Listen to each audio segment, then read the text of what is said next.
Begitu nyampe udah beres sholat maghrib, oh udah ada dari maghrib sampai isya nangis itu,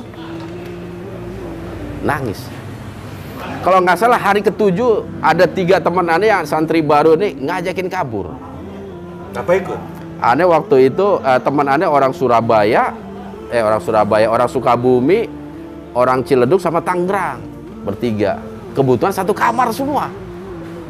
Aneh kan kerjaannya nangis. Kenapa ente nangis? Ingat sama ibu, katanya bilang gitu. Ingat sama orang tua gitu. Jauh hari nangis. Segitu, iya, sebegitu tuh. Udah kita kabur yuk. Kabur kemana? Kabur pulang ke Jakarta, kata dia begitu. Begitu dengar kata-kata kabur itu kayak ada orang apa ya, kayak petir nyamber gitu. Dak. Ingat omongan aneh, kekerasan aneh harus ke pesantren ini segala macam. Perjuangan waktu itu. Itu. Kenapa jadi letoy begini? Tadinya semangat 45, tiba-tiba baru kayak begini aja ujiannya kok kita jadi lemes.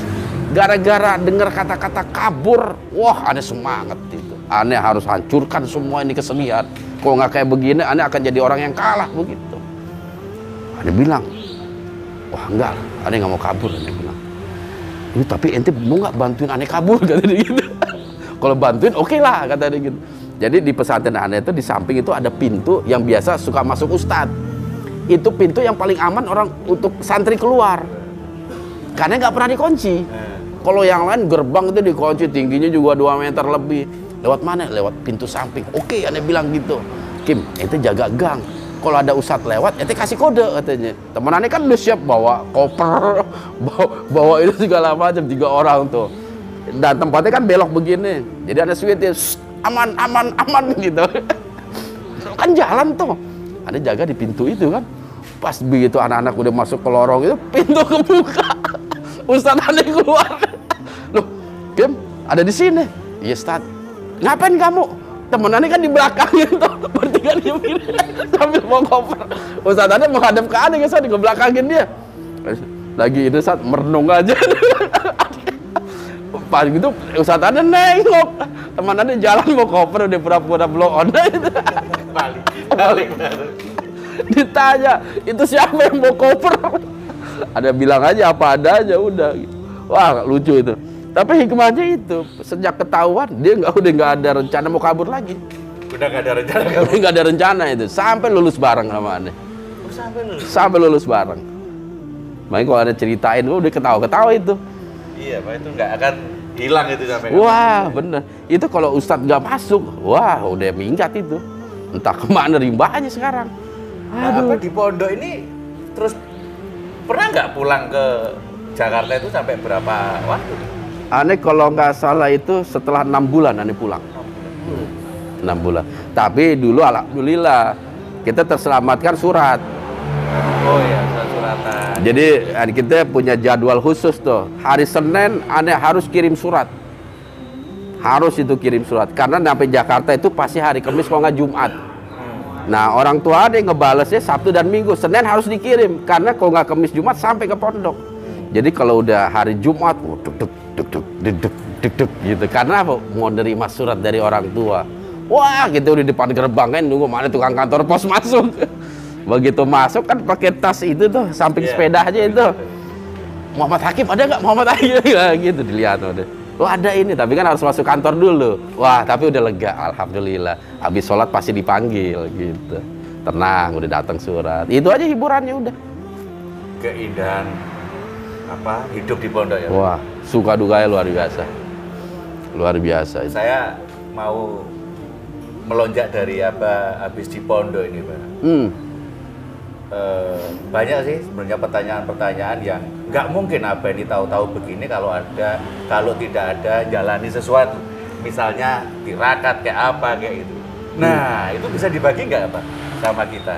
Tirakat. Kalau tirakat sih nggak ada sih sebenarnya. Nggak ada ya Pak? Nggak ada. Cuman nggak ada. Cuman memang ada sebab, ada musababnya gitu. Kita seperti ini pasti ada penyebabnya. Gitu. Jadi dulu itu ketika kurang lebih tahun 1999 lah, Ane udah nikah waktu itu. Udah nikah, cuman nikah karena lulusan pesantren itu susah nyari pekerjaan, walaupun Ane pernah sempat kerja, cuman karena 98 ya, sempat kerja, itu pun kerja karena aneh udah nggak boleh keluar dari Jakarta. Jadi begitu aneh lulus tahun 96 di rumah, nggak betah aja di Jakarta. Batin tuh pengennya dakwah terus, pengen ngajarin orang terus. Iya, makanya bilang sama orang tua, mah Hakim pengen dakwah ke Sulawesi Selatan. Dakwah apaan? Ngajar di pesantren. Ada pesantren inilah, pesantren tradisional lah begitu segala macam. Terus kamu dapat gaji di sana? Enggak. Terus kamu ngajarin ke murid-murid? Iya. Terus makan kamu gimana? Ditanggung sama pesantren. Cuman Hakim pengen ngabdi gitu, pengen ilmu ini biar ada manfaatnya. Kalau di rumah itu kan susah manfaatnya, karena kita nggak punya taklim, nggak punya ini segala macem. Akhirnya diizinin sama orang tua. Berapa lama kamu ke sana? Ya paling sebulan 2 bulan mah gitu. Berangkat aneh Sulawesi. Naik kapal laut 3 hari. Kapal laut. Aneh ingat nama kapalnya itu kapal Kerinci. Kambuna, Kerinci, Pelni. Pelni. Berangkat aneh ke sana. Ngajar di pesantren, nggak taunya bukan 3 bulan, 1 tahun. Aneh betah di sana. Padahal dia ngajar di pesantren itu ruang kelas nggak dibayar. Ruang kelas itu dari tanah. Dan ada lucunya begini nih.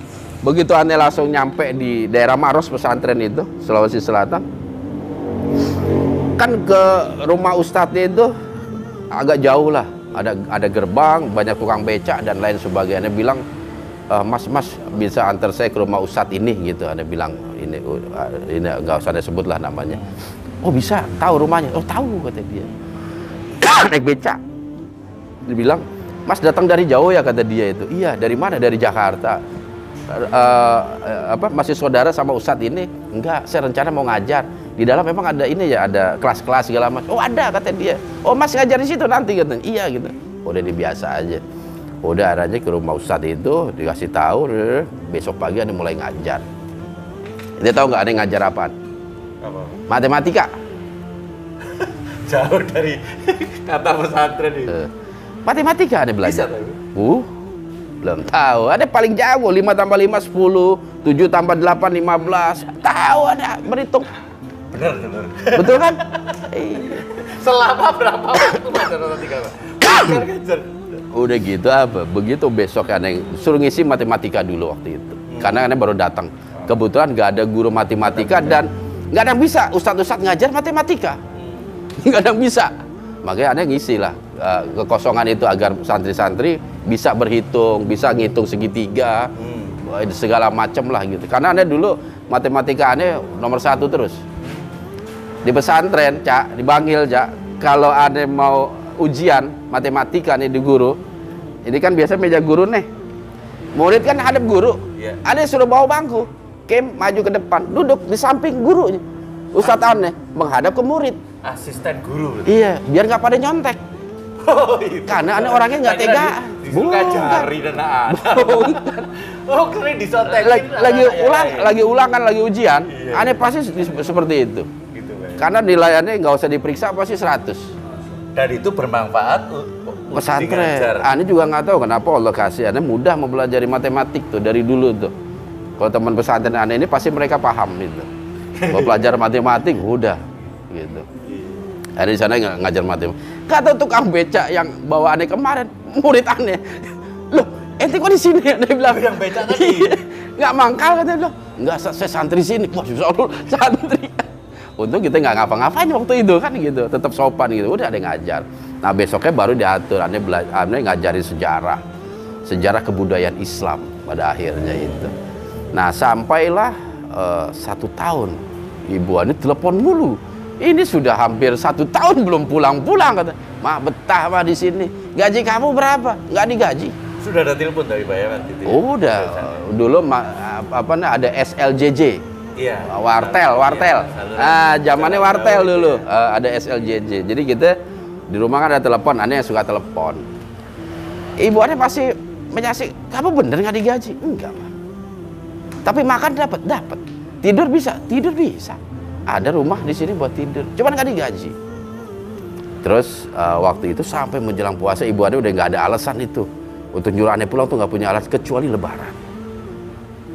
Kim, ini udah mau bulan puasa, kamu nggak pulang jenguk orang tua? insya Allah mah mau menghabiskan Ramadan dulu di sini bersama santri.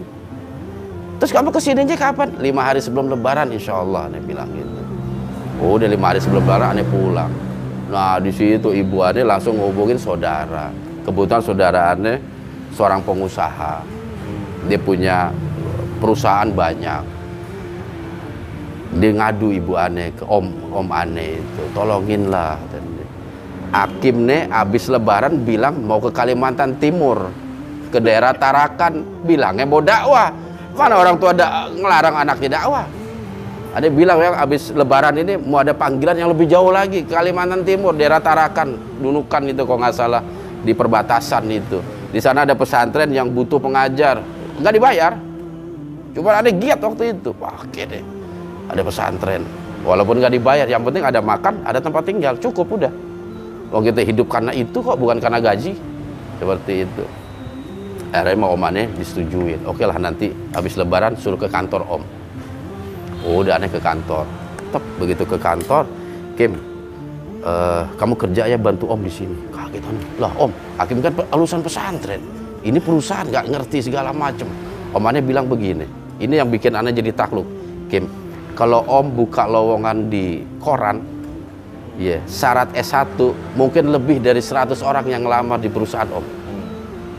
Tapi yang om cari itu bukan orang pinter, yang om cari adalah orang jujur. Kalau om buka lowongan mencari orang jujur, nggak ada itu yang daftar. Modal kamu bukan keilmuan kamu, tapi kejujuran kamu. Kenapa itu? Oke siap om, aneh bilang gitu. Dan langsung besokannya aneh suruh datang pakai pakaian rapi, sekaligus serah terima jabatan. Begitu masuk aneh ngehubungin manajer aneh kan dikasih surat rekomendasi, namanya Pak Yohanes, itu orang Cina. Kim punya ijazah, punya om.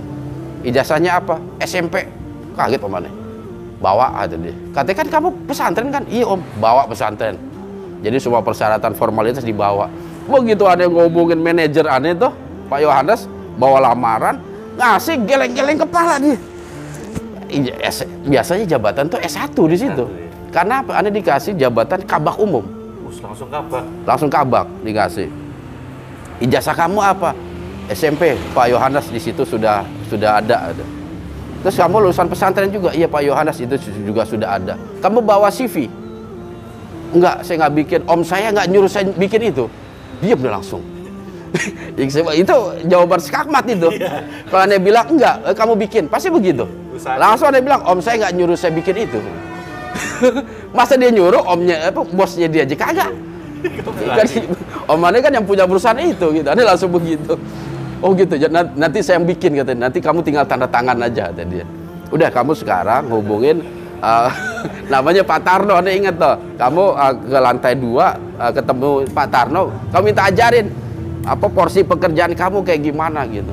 Oh udah Pak Tarno, Anda datang, Pak Tarno diajarin, Anda harus kepala cabang, bawa duit sekian puluh juta ini, nyetor ini. Karena Anda kan pusat, jadi ngambilin duit di cabang-cabang. Cabangannya rata-rata pasar semua, yang duitnya lecak semua. Jadi kalau setiap hari Anda selalu bawa duit di kantong kresek hitam 40 juta. Itu tahun 97, 98, 40 juta. Kantong kresek doang, Anda nggak punya tas. Pak Hakim, ini uangnya mau ditaruh di mana? Kantong kresek. Terus Anda naik angkot 491. Oh, udah mangkuk duit 40 juta. Nggak ada mobil sendiri? Nggak ada itu. Oh, itu selama 1 tahun kurang lebih. Sampai krisis moneter. Perusahaan juga kena hancur dan lain sebagainya, gitu. Sehingga semuanya diliburkan, gitu. Apa kembali ke pondok alam? Enggak. Anda waktu itu nggak jadi ke Kalimantan itu, karena udah kerja kan di Jakarta akhirnya. Tapi otak dakwah, otak syiar itu nggak diem. Anda ingat kalau Anda kerja gitu, naik bis banyak pengamen. Anda bilang kesian pengamen kalau nggak ada yang deketin, nggak ada yang ngasih pemahaman tentang Islam. Akhirnya Anda nongkrong di terminal kerjaannya tiap hari. Wah ini asik. Tinggal modal rokok doang sebungkus. Bahasa sekarang ustadz jalanan itu. Iya. Jadi Anda nongkrong di terminal itu kan ada warung kopi, tempat nongkrongnya pengamen itu kan dia biasa satu titik tuh. Benar, di mana Pak terminalnya? Kampung Layu. Saya tahu itu. Iya. Ada jembatan itu Betul. kan. Itu. Ada apa namanya? Warung kopi, penjaganya orang Batak namanya Namboru. Ada pasti ingat itu. Aneh modalnya cuma rokok sebungkus. Jadi aneh ngopi, Namboru kopi satu ini, segelas kopi hitam tak bikinin. Aneh taruh rokok di tengah-tengah langsung. Rokok gitu kan. Kadang baca koran di Namboru kan ada koran. Ada pengamen yang habis loncat nongkrong main gitar. Bang, kalau mau rokok ambil aja itu punya saya. Rokok. Bang minta satu ya. Akhirnya karena di nongkrong di situ ada juga tiap hari di situ kenal. Akhirnya dia bilang, Bang, gimana sih cara main gitar gitu? Loh, Mas nggak bisa main gitar? Gitu. Nggak bisa. Mau saya ajarin kata dia. Boleh. Dia bilang begitu. Tapi kalau kita barter gimana Mas? Barter gimana? Sampean bahasa kitanya, sampean ngajarin saya gitar, saya ngajarin sampean baca Quran. Biar sampean juga ada manfaat. Kaget dia. Loh, Mas ini ustadz katanya. Lah, masa pakaian seperti ini ustadz?